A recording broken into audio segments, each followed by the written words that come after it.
પ્રિન્સિપાલે એક માતાને તાત્કાલિક સ્કૂલમાં બોલાવી. કારણ જાણીને તે ગભરાઈ ગઈ, પરંતુ જ્યારે તેણે પોતાના દીકરાનો નિબંધ વાંચ્યો ત્યારે આખી સ્કૂલની આંખો ભીની થઈ ગઈ. આખરે એ નિબંધમાં એવું તે શું લખેલું હતું? ચાલો મિત્રો, આજે આપણે એ જાણીએ. સવારે લગભગ 10:30 વાગ્યાનો સમય હતો. રસોડામાં ચાની હળવી સુગંધ ફેલાઈ રહી હતી. સીમાબહેન પોતાના પતિ માટે ટિફિન તૈયાર કરી રહ્યા હતા. ગેસ પર દાળ ચડેલી હતી અને એક તરફ દીકરાના આરવનું મનપસંદ શાક બની રહ્યું હતું. એવામાં અચાનક તેમનો મોબાઈલ વાગ્યો. સ્ક્રીન પર લખેલું હતું, શ્રી સરસ્વતી વિદ્યા મંદિર, પ્રિન્સિપાલ ઓફિસ. સીમાબેનનું હૃદય ધબકવા લાગ્યું. તેમણે ધ્રુજતા હાથથી ફોન ઉપાડ્યો. હેલો, સીમાબેન બોલો છો? હા સાહેબ, બોલું છું. સામેથી ગંભીર અવાજ આવ્યો. તમને આજે જ થોડો સમય કાઢીને સ્કૂલમાં આવવું પડશે. બધું બરાબર છે સાહેબ? આરવે કંઈ કર્યું તો નથી ને? થોડી ક્ષણો મૌન રહ્યા. પછી માત્ર એક જ જવાબ આવ્યો, તમે આવી જાઓ પછી વાત કરીએ. ફોન કપાઈ ગયો. સીમાબેનના મનમાં એક સાથે હજારો વિચારો દોડવા લાગ્યા. હે ભગવાન, ફરી શું કર્યું હશે આ છોકરાએ? ગયા મહિને જ તો આરવે મિત્રો સાથે ક્રિકેટ રમતા રમતા શાળાની બારીનો કાચ તોડી નાખ્યો હતો. એના પહેલા શિક્ષકની નકલ કરીને આખા વર્ગને હસાવી દીધો હતો. ઘણી વાર સીમાબેન તેને સમજાવતા, પણ આરવ બેટા, તું હવે મોટો થઈ ગયો છે. થોડી જવાબદારી શીખ તો જીવનમાં સારું બનશે. પણ આરવ હંમેશા હસીને કહેતો, મમ્મી, જીવન એક જ વાર મળે છે, મજા પણ તો કરવી જોઈએ ને, આમ કેમ ચાલે? અને પછી સીમાબેન ગુસ્સો કરતા, પણ 5 મિનિટ પછી ફરી તેને પ્રેમથી ખવડાવવા લાગતા. કારણ કે માતા ગુસ્સે લાંબો સમય સુધી રહી શકતા નથી. સીમાબેન ઉતાવળા પગે સ્કૂલે પહોંચ્યા. ફટાફટ હાંફતા હાંફતા તે સ્કૂલે પહોંચ્યા. ઓફિસની બહાર ઊભા રહી તેમણે ઊંડો શ્વાસ લીધો.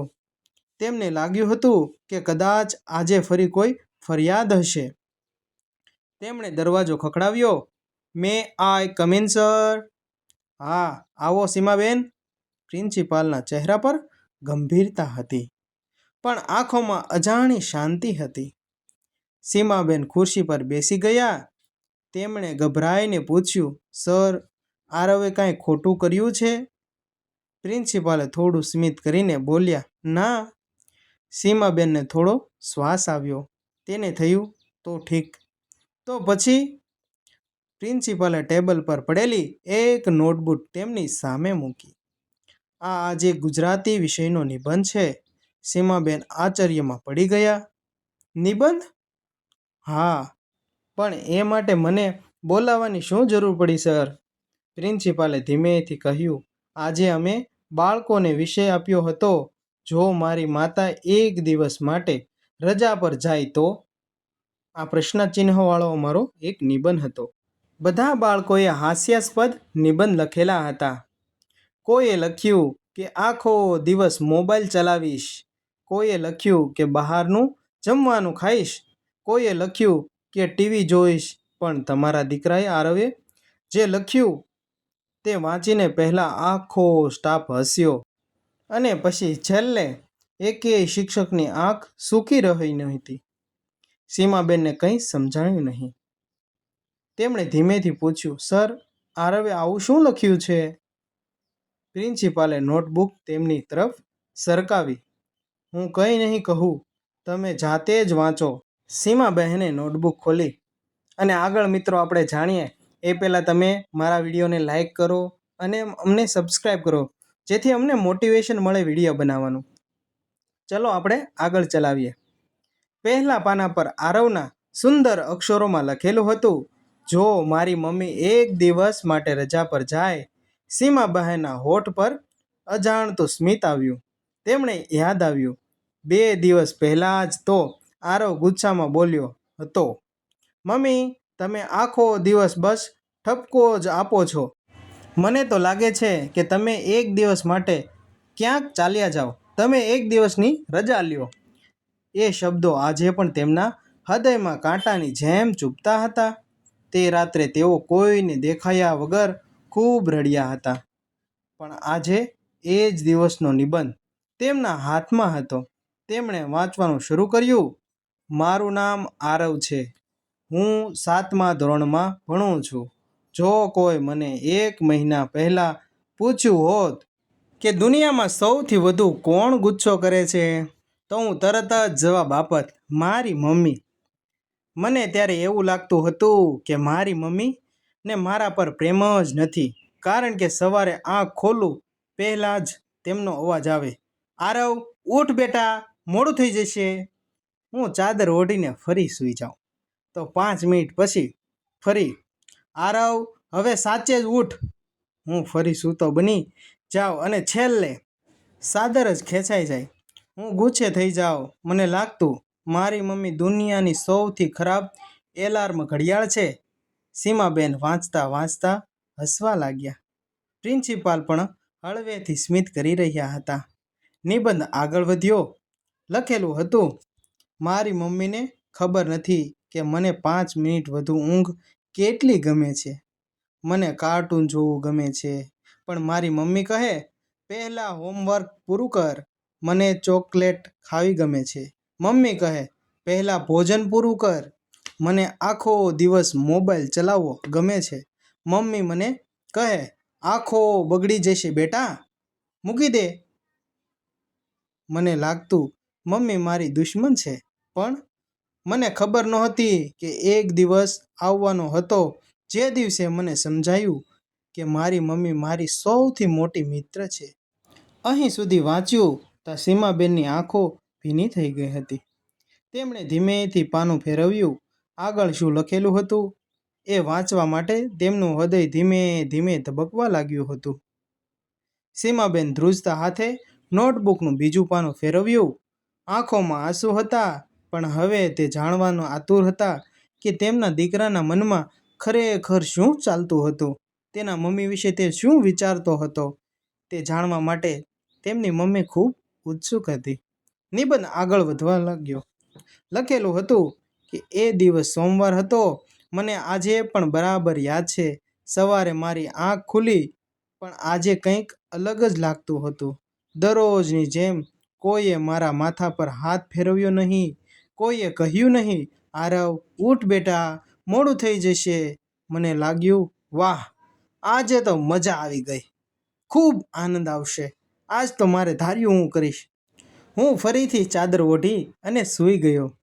જ્યારે ફરી આંખ ખુલી ત્યારે ઘડિયાળમાં 8 વાગી ગયા હતા. હું ગભરાઈને ઊભો થયો. ઘરમાં અજીબ શાંતિ હતી. મને લાગ્યું, મમ્મી ક્યાં ગયા? હું દોડતો તેમના રૂમમાં ગયો. મારી મમ્મી પથારીમાં સૂતા હતા. ચહેરો તાવથી લાલ થઈ ગયો હતો. હોઠ સુકાઈ ગયા હતા. પપ્પા તેની બાજુમાં બેઠા હતા. ડૉક્ટર હમણાં જ તપાસ કરીને ગયા હતા. પપ્પાએ ધીમેથી મને કહ્યું, દીકરા, મમ્મીને ખૂબ તાવ આવે છે.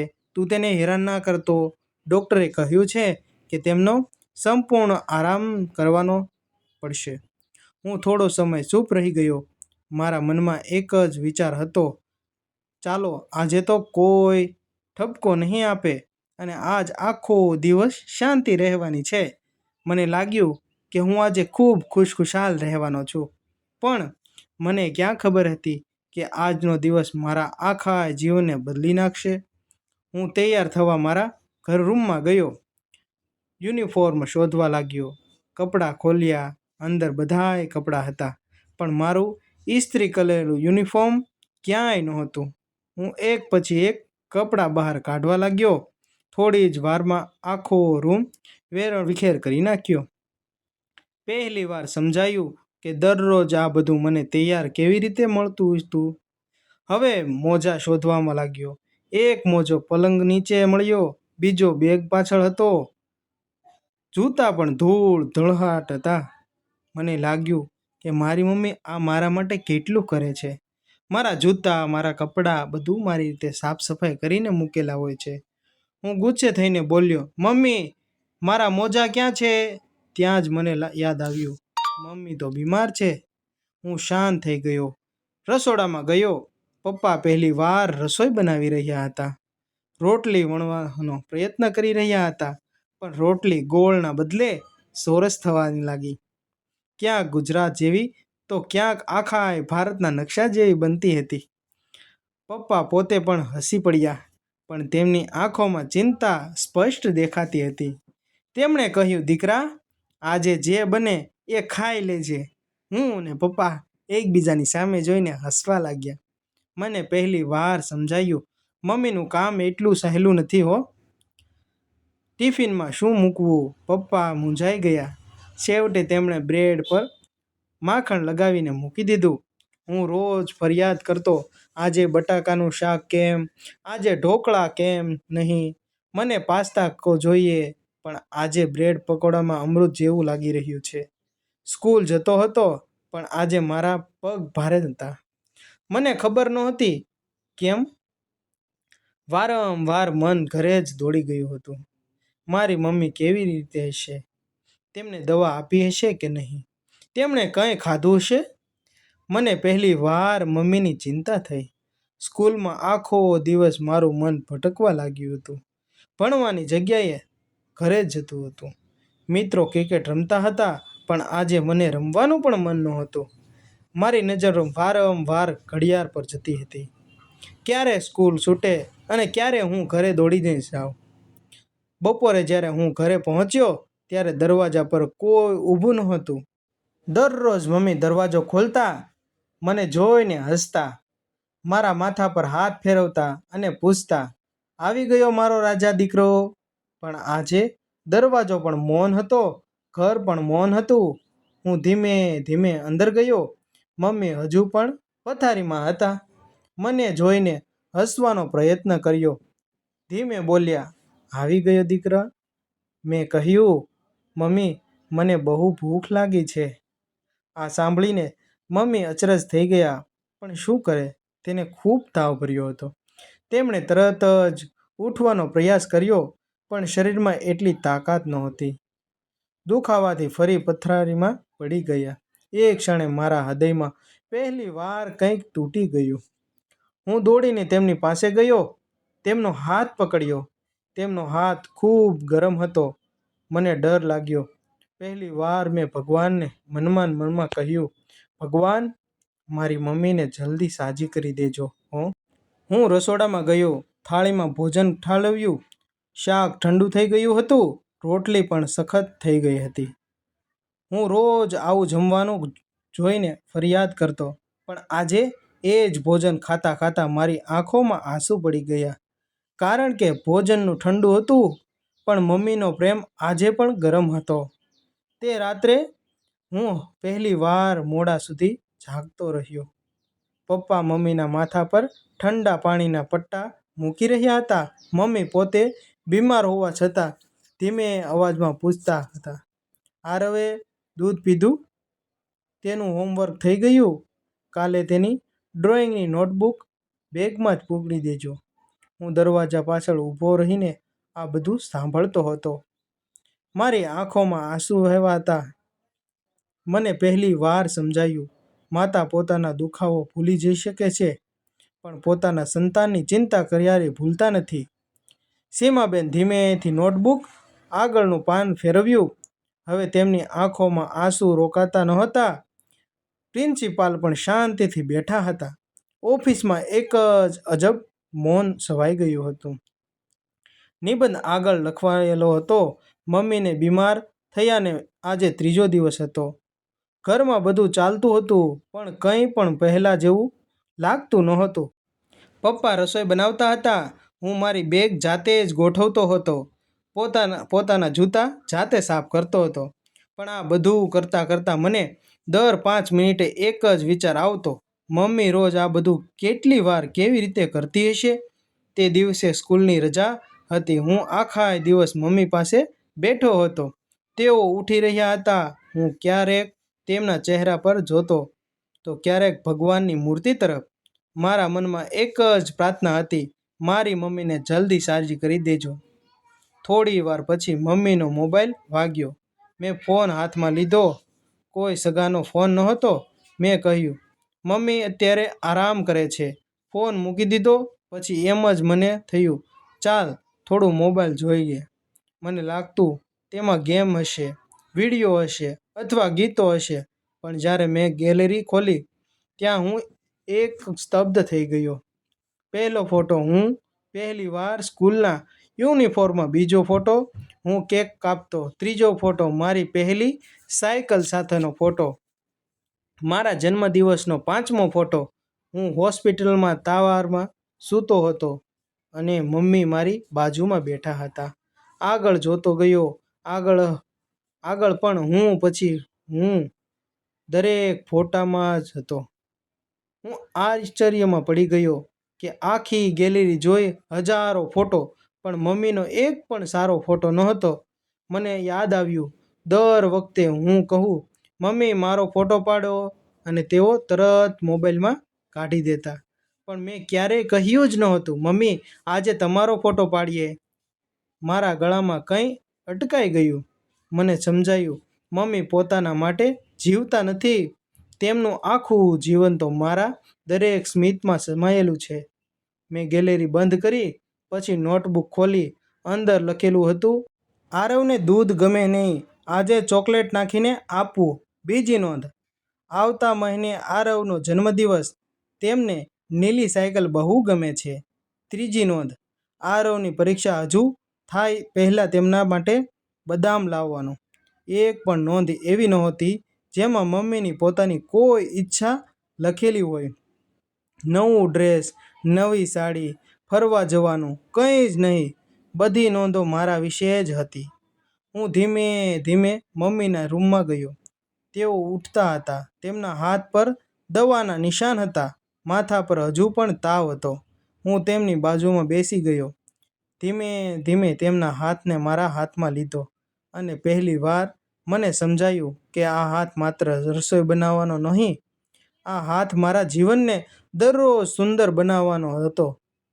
મને યાદ આવવા લાગ્યું, જ્યારે હું નાનો હતો, રાત્રે તાવ આવતો ત્યારે મમ્મી આખી રાત જાગતા, મને વાર્તા કહીને સુવડાવતા, મારા કપડાં પર પાણી પટ્ટા મૂકતા અને સવારે જાણે કશું જ ન થયું હોય એમ ફરી રસોડામાં ઊભા રહી જતા. મને યાદ આવ્યું, એક વખત મારા માટે નવા જૂતા લેવાના હતા. મેં જોયું હતું મમ્મીને પણ નવી ચપ્પલ લેવાની હતી, પણ ઘરે આવીને ખબર પડી તેમણે પોતાની ચપ્પલ ખરીદી નહોતી, મારા જૂતા લીધા હતા અને પોતાની જૂની ચપ્પલ જ સીવીને પહેરી. ત્યારે હું નાનો હતો, મને કંઈ સમજાયું નહોતું. આજે સમજાયું, માતા પોતાની ઈચ્છાઓ વેચીને સંતાનોના સપના ખરીદે છે. મારી આંખોમાંથી આંસુ સતત વહી રહ્યા હતા. મેં ધીમેથી મમ્મીના પગ દબાવવાનું શરૂ કર્યું. થોડી વાર પછી તેમની આંખો ખુલી, મને જોઈને હસ્યા, મને મજાકમાં બોલ્યા, શું વાત છે, આજે સૂરજ પશ્ચિમ દિશામાં ઉગ્યો લાગે છે. હું પણ હસવાનો પ્રયત્ન કર્યો, પણ મારી આંખો બધું કહી રહી હતી. મેં ધીમેથી કહ્યું, મમ્મી તમને બહુ દુખે છે. તેઓ હસીને બોલ્યા, ના દીકરા, તું મારી પાસે બેઠો છે ને, હવે બધુંય સારું થઈ જશે. એ સાંભળીને હું અંદરથી તૂટી ગયો. પોતે તો તાવમાં સળગતા હોવા છતાં તેમને મારી ચિંતા હતી. એ જ ક્ષણે મેં મનમાં એક નિર્ણય લીધો, આજ પછી હું મારી મમ્મીને ક્યારેય એકલી કામ નહીં કરવા દઉં. હું હવે મોટા થઈ ગયો છું, મારે હવે સમજવું જોઈએ અને મારા મમ્મીની મદદ કરવી જોઈએ. હવે મારી પણ જવાબદારી છે. નિબંધ અહીં અટકતો નહોતો. આગળનું પાનું હજુ બાકી હતું અને કદાચ એ જ પાનામાં લખાયેલું શબ્દો આખા સ્ટાફને રૂવડાવી દીધા હતા. તમે અત્યાર સુધી વિડીયોમાં બન્યા રહ્યા મિત્રો, તો અમારા ચેનલને સબસ્ક્રાઈબ કરો. આવીને આવી કહાનીઓ તમને સાંભળવા મળશે અને વાર્તા તમે જરૂર સાંભળજો. હજુ આગળનો ભાગ પણ આના કરતાં પણ વિશેષ છે, તો આપણે આગળ વધારીએ. સીમાબહેનની આંખોમાંથી આંસુ સતત વહી રહ્યા હતા. હવે નોટબુકનું છેલ્લું પાનું બાકી હતું. પ્રિન્સિપાલ શાંતિથી તેમની સામે બેઠા હતા. ઓફિસમાં પંખાનો અવાજ પણ જાણે ધીમો પડી ગયો હતો. સીમાબેન છેલ્લું પાનું ખોલ્યું અને આરવે લખેલા છેલ્લા શબ્દો વાંચવાનું શરૂ કર્યું. એ રાત્રે મને ઊંઘ નહોતી આવી. હું પથારીમાં પડ્યો હતો, પણ મારી આંખો સામે માત્ર એક જ ચહેરો હતો, મારી મમ્મીનો. મને યાદ આવતું હતું કે કેટલી વાર તેમની સાથે ખરાબ રીતે વાત કરી હતી, કેટલી વાર કહ્યું હતું, મમ્મી તમે કંઈ સમજશો જ નહીં, તમે હંમેશા ઠપકો જ આપો છો. અને એક દિવસ તો ગુસ્સામાં મેં એવું પણ કહી દીધું હતું, કાશ તમે એક દિવસ માટે ઘરે જ ન હો. આ શબ્દો યાદ આવતા જ મારી આંખોમાંથી આંસુ રોકાતા નહોતા. હું ધીમેથી ઉઠ્યો, મમ્મીના રૂમમાં ગયો. તેઓ શાંતિથી ઊંઘી રહ્યા હતા. તાવ હજુ પણ હતો. મેં તેમની બાજુમાં બેસી તેમના હાથને મારા બંને હાથમાં લીધા. મને પહેલી વાર સમજાયું, આ હાથોએ ક્યારેય પોતાના માટે જીવવાનું શીખ્યું જ નહીં. આ હાથોએ તો મને ચાલતા શીખવ્યો, મને જમાડ્યો, મને ભણાવ્યો, મારા આંસુ લૂછ્યા અને મારી દરેક ખુશી માટે પોતાની ખુશીઓનો ત્યાગ કર્યો. એ રાત્રે મેં ભગવાન સામે હાથ જોડ્યા અને ભગવાન સામે પ્રાર્થના કરવા લાગ્યો. અને પહેલી વાર મારા માટે કંઈ માગ્યો નહીં. મેં ફક્ત એટલું જ કહ્યું, હે ભગવાન, મારી મમ્મીને જલ્દી સાજી કરી દેજો. જો મારી ઉંમરમાંથી થોડા વર્ષ ઓછા કરી દેજો તો ચાલશે, પણ મારી મમ્મીને જલ્દી સાજી કરી દેજો. કારણ કે મમ્મી વગર ઘર નથી રહેતું. બીજા દિવસે સવારે હું એલાર્મ વાગે એ પહેલાં જ જાગી ગયો. અને પહેલી વાર મેં મારી પથારી જાતે જ ગોઠવી. મારા કપડાં જાતે કાઢ્યા, જૂતા સાફ કર્યા, પાણીની બોટલ ભરી, બેગ ગોઠવી. આ બધું કરી અને અંદરો અંદર મને સારું લાગવા લાગ્યું. પછી રસોડામાં જઈને પપ્પાને કહ્યું, પપ્પા આજે ચા હું બનાવીશ. પપ્પાએ આશ્ચર્યથી મારી સામે જોયું, હસીને બોલ્યા, મારો દીકરો ખરેખર મોટો થઈ ગયો લાગે છે. આજે ચા બનાવવાની વાત કરે છે, પથારી જાતે લીધી છે. તે હસવા લાગ્યા.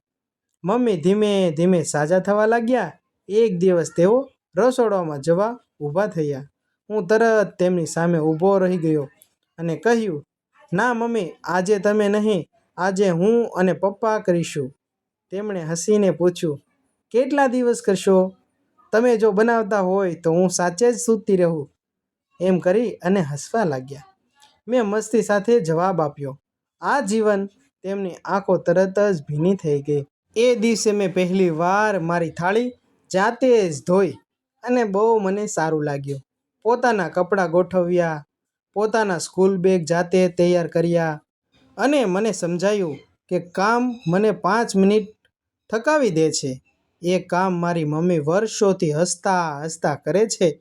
હવે જો કોઈ મને પૂછે દુનિયાનું સૌથી મુશ્કેલ કામ કયું છે, તો હું કોઈને ડૉક્ટર, કોઈએ સૈનિક, કોઈને વૈજ્ઞાનિક, કોઈ પાયલટનું નામ લખી રહ્યું છે.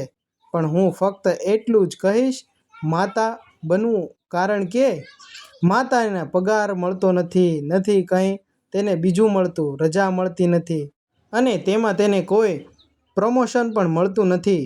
તેમ છતાં તે પોતાના પ્રેમમાં ક્યારેય ઘડાકો કરતી નથી. તેમને તાવ હોય, તેમને બાળકોની ચિંતા, તેમને દુખાવો હોય તો પણ પરિવારની ચિંતા, તેમને રડવું હોય તો પણ ચહેરા પર સ્મિત રાખતી હોય છે.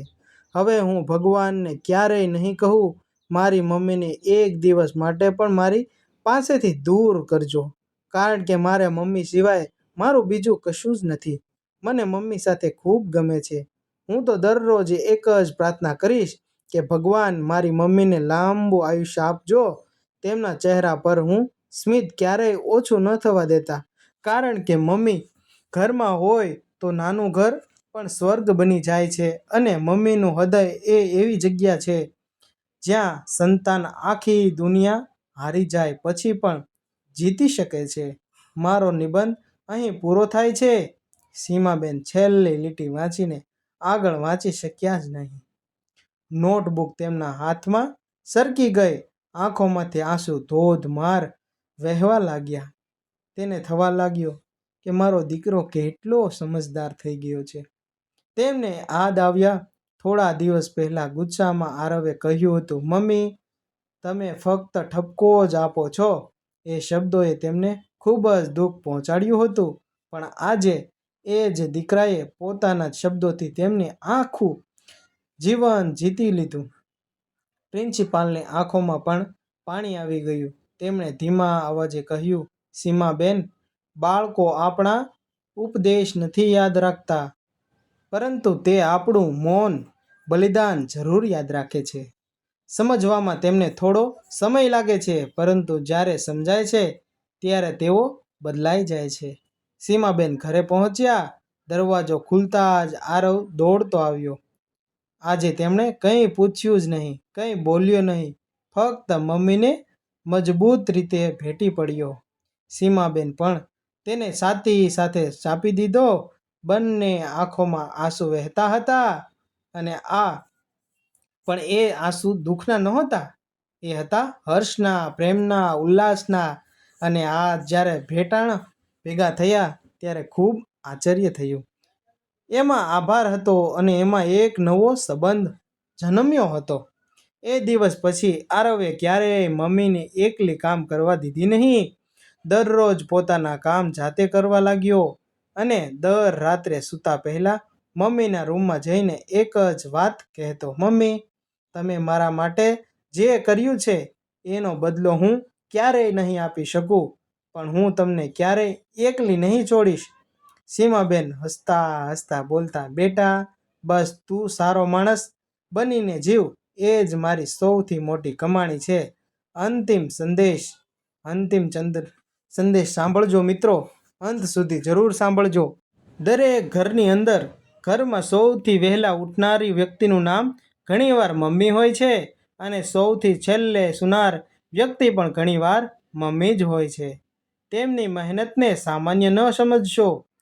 આજે જ તમારી માતા પાસે જાઓ, તેમનો હાથ પકડો, એકવાર તેમને ભેટી પડો, અને માત્ર એટલું જ કહો, મમ્મી, હું તમને ખૂબ જ પ્રેમ કરું છું. મારા જીવનમાં તમે છો એટલે જ મારું જીવન છે, અને મારું જીવન તમે છો એટલા માટે જ સુંદર છે.